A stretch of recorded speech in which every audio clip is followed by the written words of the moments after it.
Yo, what's up, guys? It is Andy Wrong. It is day. I don't know what it is. It is day forever because we're in this journey, this grind forever. And I'm fired up right now because I just had a meeting with two people that I didn't close. And totally cool. Love them. No hard feelings. They're close friends of mine.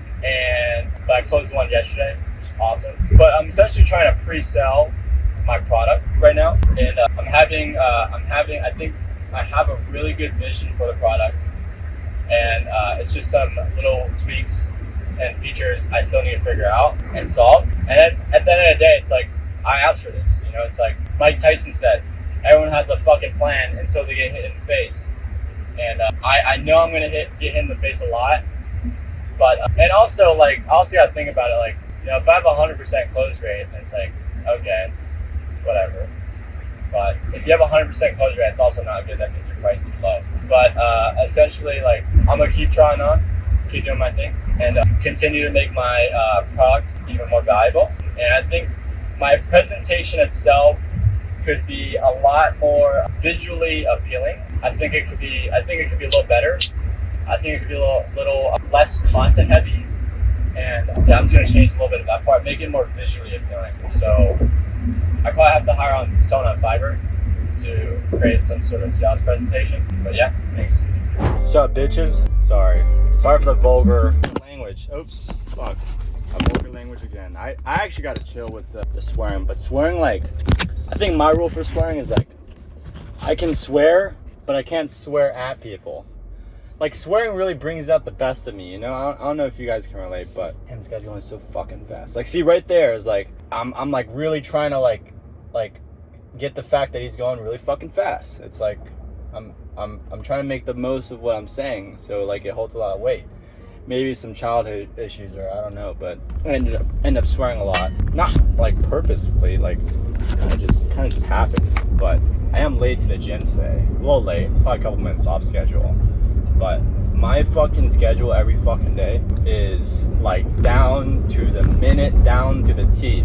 Like, if you were to look really, like, on a 24-hour rolling period, there is zero white space. Like, I hate fucking white space. Like, when there's white space, I'm like, that's where I'm unproductive. It's because I don't know what the fuck am I doing in that hour. So, like, if you want to be, if you're more of a creative, like, worker, knowledge worker, people who aren't doing the same fucking shit every day, like, if you're a McDonald's worker, then you have fucking 10 things to do every single day and you're checked out. If you're not that person, that you don't have to do the same fucking thing every day, then your schedule may look different every day, which it likely will if you are a creative worker. If you're not a creative worker, or if you don't have a schedule like that changes all the time, then you're not a creative worker. Because creative workers have to strategic plan a lot. They have to do a lot of thinking work. They have to make sure they're usually managerial roles, leadership roles, and stuff like that. So, or just careers that require the person to not do the same fucking shit every day. Now, what am I trying to get with this is that actually I don't fucking know. I sometimes just have weird paths I go down where I have no idea what the fuck I'm talking about. But sometimes I really know what the hell I'm talking about. But the times I don't, I just kind of go wherever. But the times I do, I like really hit on the dot. And yesterday, dude, oh my gosh. Yesterday I had some fucking heat. Some fucking heat. And totally just fucking blew it by not recording the audio. It's like, oh my gosh. The whole thing was running. If Ilcam wants to pull up the video, it's just a whole video, no audio, just like me yapping in silence. It's pretty crazy. But we're back today. It's another day, another dollar, another crosser on the crosser. I don't know how many people watch my videos, but it's actually been consistently growing. I think I'm at like 1,500 subscribers now, which is freaking awesome. We have 1,500 of you. You guys don't watch me consistently, but you guys keep me going. Not all 1,500 of you, because you guys don't all watch my videos, but the 100 people that do, and it's crazy saying that out loud because it's like when I look at it on my YouTube, I see 100, and it's like, oh my god, you know, that video is not that great. But when you think about it, it's like 100 people is like four classrooms. I mean, it's like four good classrooms for like one a lecture classroom, a college classroom, university classroom. Pretty crazy. I've actually never been in a lecture before, or okay, because some people may take lectures differently. Like, I've never been in a university classroom ever before, which is crazy to think about, because actually it's not so crazy to think about because I never fucking went to college. What is crazy though is that I do not go to college, which is actually starting to become a lot more common nowadays. A lot of you guys are probably like me. Oh, that's so tight, man. It's like in between all this freaking 16-wheeler. But a lot of you guys, or some of the guys I meet, you guys are like, thank God, not in like fucking middle school, but you guys are like in high school, and you guys are actually thinking about not like just completely just dropping out right then and there. And you have like zero backing, you know, you have nothing going for you, and you're just an ambitious teenager. And like with any fucking teenager, ambition is nothing. Like, ambition means absolutely fucking nothing. Okay, you know what? I'm not gonna be that hard on you guys. I'm gonna say it just means that you're facing the right direction. Okay, at least you're not some fucking couch potato, you know, that it has this fucking dick in his hands all day. You know, it's like, what the fuck? But with someone like you, or maybe not you, but the people I've talked to that are teenagers and are like super motivated to do everything, like, oh my gosh, they like have a lot of potential. But the problem with you ambitious fucks is that you guys, especially in the beginning, will switch too many fucking things. But it's also like, I mean, you're so young in the game, it's like you should try everything. In the reality, everything actually works. It's just they don't work because you just do all of them at one time. That's what a lot of young entrepreneurs get wrong, is that they end up actually they do drop shipping, and then they do this, and then they do Amazon FBA, and then they do some, you could probably put like some entrepreneur starter pack, and it would be like, this is really funny, is that when I actually talk to people and I say, you know, non-entrepreneurial people, I'm like, yeah, I'm an entrepreneur, I'm a business owner. And they immediately go, and this is the younger guys, like not the, obviously old guys are a little more savvy, but the younger guys are like, oh, you do drop shipping, right? I'm like, for some reason, like drop shipping is so fucking saturated and the bar is so low to get into drop shipping that entrepreneurship is literally associated with drop shipping. Like, that's fucked up. Like, drop shipping is the lowest of the hanging fruit. Like, that shit is actually dead. There's definitely a very good group of people that do drop shipping really, really well. But if you think as a fucking teenager out of high school that you can just go on Alibaba and think, okay, I can just find a winning product, it's just like, that's just so much more than that. But, you know, let's just assume that you do have the winning product, that you'll just do Facebook ads. Like, Facebook ads are fucking dead for drop shipping. Like, that's just not gonna work. The ad costs are way too high. It's just not gonna work, especially for a fucking teenager. If you're ready to blow some capital, like if you wanted to succeed in drop shipping, you know, I'm no expert here, and if you are an expert, you're gonna fucking grill me right now. What I think is that I think people get into the business, or any business in general, for the wrong reasons of what you should be getting a business for. And usually the reason should be to want to help people in that business, is to want to actually solve their problems and bring solutions and create solutions. If you are an entrepreneur, which is creating solutions, is you're creating solutions for these people. So they have a problem, you know, a specific group of people that are in a niche. A niche essentially means that there's a common association between a couple of things, is what a niche is. But niche in the sense of business terms is like, or I don't know what terms, but it's essentially a group of people that have a similar set of interests. So like, if I like historical museums for some reason, and there's also other groups that like historical museums, there's likely a fucking Facebook group out there that all they do is look for historical museums. Like, there's a Facebook group, there's a group for everything. But in order to have a really big business, is that you gotta make sure that niche is large enough to where even if you capture 1%, you'll be set for generations. That's markets you want to tackle. But in the beginning, I would say you can go like really niche to like a sub niche, like a subset of that niche, and then hyper target on those people, and then you can actually really favor them because it's not just a general wide use solution. It's just like specific to those people. Like, for example, like you have, well, it's a really nice Audi. But for example, you have like the real estate industry, which is a niche. And then you have niches within the real estate industry. Things like lenders, or people like lenders. Then you got title companies, that's a niche. Real estate investors, that's a niche. Real estate wholesalers, that's a niche. Real estate bird doggers, that's a niche. Real estate appraisers, that's a niche. Like, there's like hundreds and hundreds of different niches under real estate. And then on top of that, there's even more niches within those niches. And the more specific you go, the greater, the less market size you have. However, if you create solutions for that specific group of people, it is more hyper potent, and they convert a lot higher because their solution is for their subset of people. And most companies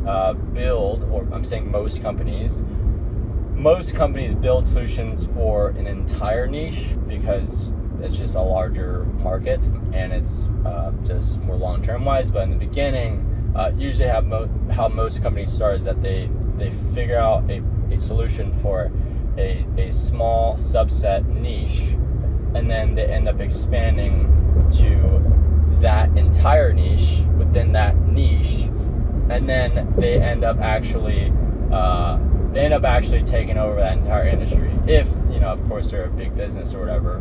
But you know, there's a lot to it.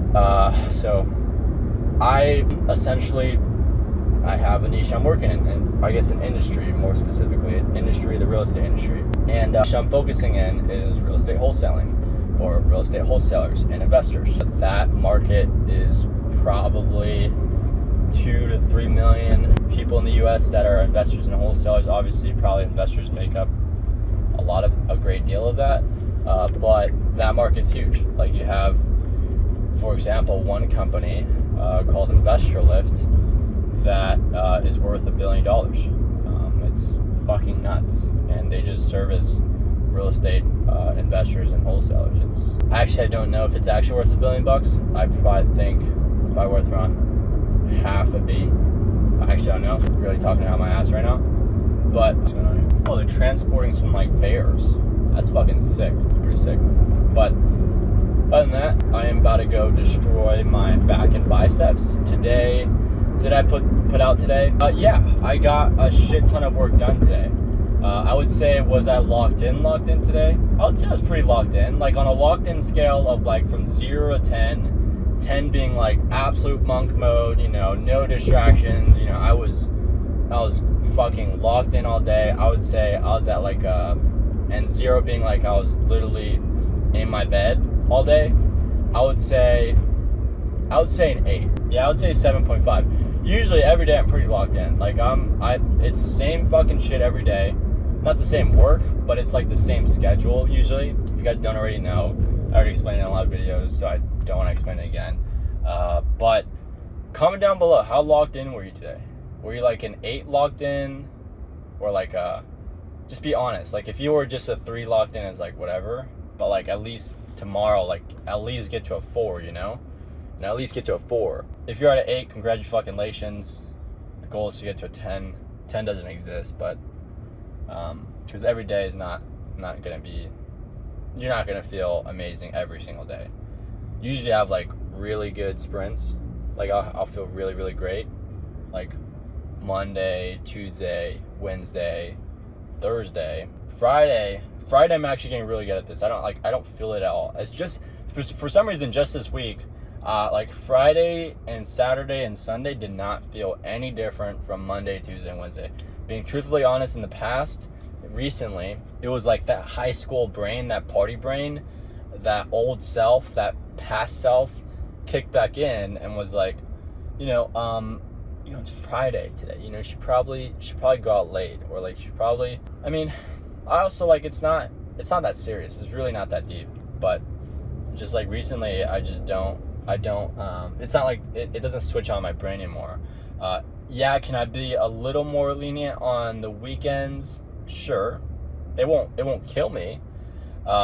It really matters about what I'm doing. Like if I'm out, doing stupid shit, then yeah, that's a fucking problem. But if I'm out, hanging with some good buddies, and we're just having some stogies, and we're talking business and we're doing business, and it's like, okay, you can stay out past 12, if it's actually productive. And it's not that serious, bro. It's like it's really not that deep. If I miss a day where I don't wake up at fucking 6:30, my bank account doesn't magically drop to zero. Now, here's the caveat to that, though. Like, if you have enough of those fucking bad days, then yeah, that's gonna fucking happen. But, like, every now and then, if you slip up, it's like, okay, well, everyone's not fucking superhuman. It's like there's no one that's superhuman. No one is gonna be, there is some fuckers out there. Like, you got people like David Goggins there, like some, that are just, like, fucked up. Not fucked up in a bad way, fucked up in a good way. But like those people are just fucking animals, man. It's just, but I'm representing for most of human beings is that like it'll be a lot of every day won't be the same. Especially the highly ambitious people is like, you're not gonna, oh my gosh, this guy's going 60 miles an hour. Every day's not gonna be the same. Like, so it is. But it is your goal, and if you are someone who's ambitious and is doing great things, then yeah, it's your goal to want to make sure that every damn day that you're as strategic as possible, so that you hit your goals. It's like I just recently, yesterday, I had this conversation with a couple high level people, and they had this conversation with Dan Martell. And Dan Martell, if you don't know, is like this really fucking badass entrepreneur that I'm actually in an academy. I'm in his academy right now for. It's really awesome. I freaking love all the content there. I love my coach there. They're freaking awesome. But what was I gonna say? He said, like, the high level guys I met, like, they're like, yeah, so Dan pulled us aside during dinner, and he told us this one thing. And it was like, you guys are young guys, and I've been through all the stages of an entrepreneur and all the levels and all the figures, 7, 8, 9 figures, and on the way to 10, and if not already hit 10. But there was one common thing he saw when he was going throughout these levels of business. And one common theme was that in order to win, you just had to not fucking drop out. Like, do not drop out. Not like, don't think I'm talking about college, because 100% drop out of college. But, that's for another day. I'm going to talk about college another day. But it was just the people who win is the people who just stick at it. It's like they're not anything like super special. They just, and special in the sense of like gifted, but they're really fucking consistent. They're really fucking persistent. So there's a reason why those two words rhyme, is because they go so well together. I guess they fucking mean the same thing. Persistent and consistent, I guess. I guess consistent means like consistently, like in the context of showing up, and then persistence, like keep on going at it. But yeah, that's what essentially what he was saying is like, in order to win, you just have to stay in the fucking game and keep fucking showing up every day. So keep fucking showing up, keep doing what you're doing, keep moving the needle forward, and you will beat 99% of people by just staying in the game. By just staying in the game, you will beat 99% of people. So I'll see you guys tomorrow. Thank you guys for watching my TED Talk. Bye. I had to make this short bit because I had it on my mind, and it was, if you have a belief that everyone else thinks is false, but you think is true, these are the few grand slam absolute grand slam home runs you can hit in life.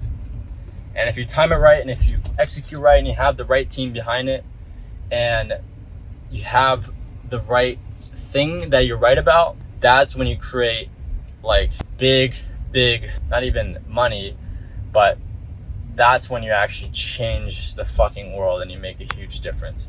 Is when you make a bet to where everyone thinks is fucking bullshit, everyone thinks isn't right, and at the end you end up being right.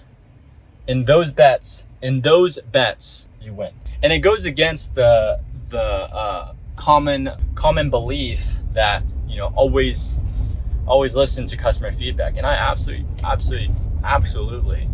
But there's beliefs out there that a lot of people think are not true. It's like Airbnb. When they started out, everyone was like, you can never rent your house to strangers. You know, who would do that? You know, how would you prevent them from doing something in your house or doing all these things? And like, how do you protect yourself against that? And like all these things. And like at the time, you know, all this hate was going on the Airbnb brand.